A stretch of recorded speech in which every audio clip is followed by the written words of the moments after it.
I'm suffering from this very serious condition that maybe needs to have a benefit dinner, maybe like a 5K race. The condition is called unfulfilled potential paralysis, and it works like this. I have these ideas in my head that I want to do maybe for a video or something, or several videos that I have ideas for, and they're brewing and they're churning. I don't know why they're digesting for a little bit down here, and then they float upwards once as a gas. They come up to my brain head, and then they're fully formed a little bit more, and I'm like, yeah, that could be a decent idea. And I think about it day after day after day. I may write some things down, I may, try to keep some ideas flowing for that thing, and I think maybe this thing has potential. Maybe it could be something really, really good if I do it right. That's the condition. I have to do it right. That is a pretty big condition, because so many times I've had this vision in my mind of how something will come out, and then I do that thing and it doesn't come out that way. So I have this brick of clay in front of me, and I think to myself, it's got endless possibilities held within it, and I'm gonna bring one of those out, and it's gonna be William Shakespeare, and he's gonna be just smiling. It's going to be the happiest version of William Shakespeare anyone has ever seen. When have you ever seen a smiling bust? I'm not sure that I have. Why are statues so upset? So I start sculpting away, and I spend hours and days on this thing, and I put my heart and soul into this Willie Shakespeare, and out comes a Jabba the Hutt that I didn't know. I didn't know that was what was going to be made, but there it is. It's not what I had in mind, but there it is. And it's not even really a good version of Jabba the Hutt. And it is hard to make a bad Jabba the Hutt out of anything moldable. I've seen 5-year-olds do it with Play-Doh in about 1:25. So then you're just flooded with this disappointment and like, why?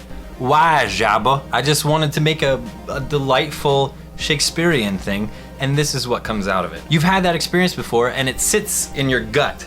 Like the next time you go to do anything, well, not even just the next time, I think any time you go to do something then even remotely similar, this thing just regurgitates, and it comes back up, and you're like, Jabba the Hutt! And you're like, why is Star Wars so important to my life right now? And you're so afraid that you're just gonna screw this thing up, that you want to be good, that you just do nothing.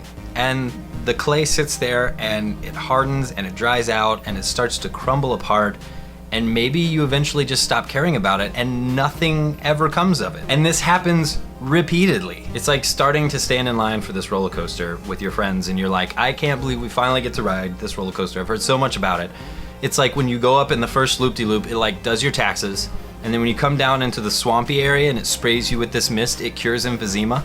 And then once you get to the end, they just hand out puppies to everyone. Sounds pretty awesome, right? I'm so excited for this roller coaster. Let's go get some pizza. And then you just leave the line. You've stood there for at least an hour and a half, right? Waiting to get on this thing. You just go get pizza. It's really good pizza, but have I illustrated it enough with ridiculous metaphors yet? Well, you know what? That's a big old load of clay. It's a big load of crap, okay? Just do it. Just do it. There should be a mirror right here, right now. Also, Nike, please don't sue me. Just do it. If you never do this thing, then the world is no worse or better for it. If you do it and it's awesome, like the way that you wanted it to, or there's this other weird psychological thing that can happen where maybe the thing is awesome to other people, but you still think that it's fallen short of whatever you had in your head. If you make something that's good, or something that other people seem to think is really good, and it manages to influence them for the better, then that's great. Worst case scenario, the roller coaster car gets stuck going up the hill, and you feel sunburned and embarrassed for asking your friends to come on this ride with you. And the thing just fails. It just fails miserably, and yet you're still all the better for it, and now you can move on past that thing and work on other things, and you've probably learned ways to make it better the next time. So the point of all this is, one, for me just to get the frick over it and stop letting this thing have a stranglehold on everything that I'm doing, and two, to stop letting this thing have a stranglehold on everything that I'm doing. This video is happening. Done.